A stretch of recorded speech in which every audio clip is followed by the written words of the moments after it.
Hello, I'm Frank White.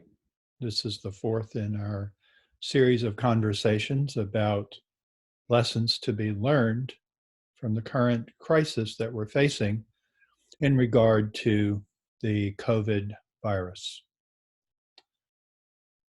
You know, last time I talked about a lesson I hoped we wouldn't learn, which was that we are the mighty human species. We can overcome anything, and now we can just go back to normal. We've slain the dragon, and now we can just resume operations as before. I would prefer that we learn some other lessons, more positive lessons in my mind. And one of these is just realizing how much we can do as a species when we act in harmony and together. Look at all the changes we have made in our society worldwide, actually in a month or two. We have slowed down our pace of activity. We have reduced the amount of driving we do. We've reduced the amount of flying we do. We've actually reduced the amount of consuming that we do. Now, this has come at a huge cost. I would never want that to be repeated.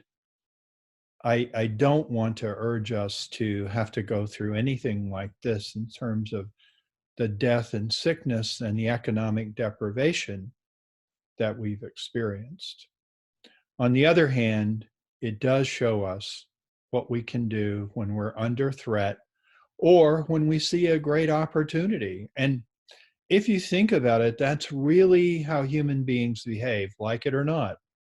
If the threat is big enough, we'll respond, and we'll respond rapidly.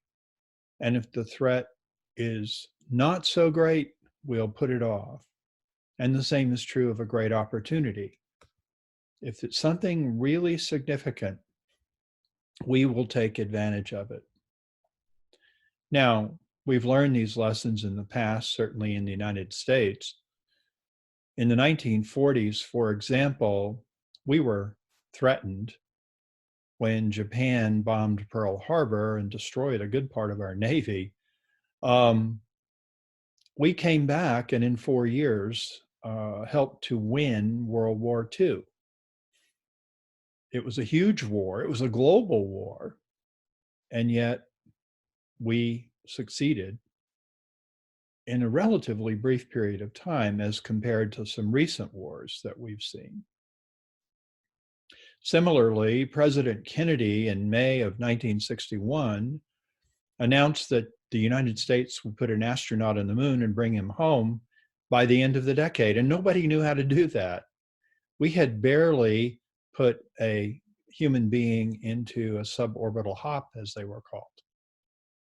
And yet, with that clear goal and with a commitment from the nation to carry it forward, the National Aeronautics and Space Administration, or NASA, in fact, achieved the president's goal. And of course, he had been assassinated and he was not there to see his mission that he had laid out, the Apollo program, reach that successful conclusion. What does this mean?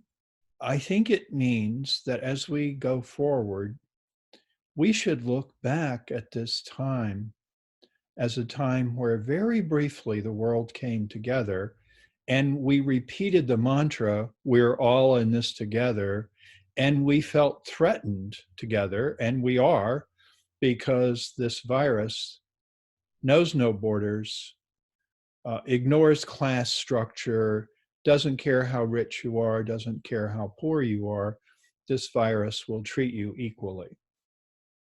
And so the mantra, which we haven't fully come to understand yet, tells us that when we are all in this together, we can accomplish great things for our species, for our planet, for ourselves. In future discussions, I'm going to go into more detail about really in depth what it means to say we're all in this together and what the opportunities might be, as well as the responses to threats. So thank you very much for joining me, and we'll continue this discussion another time.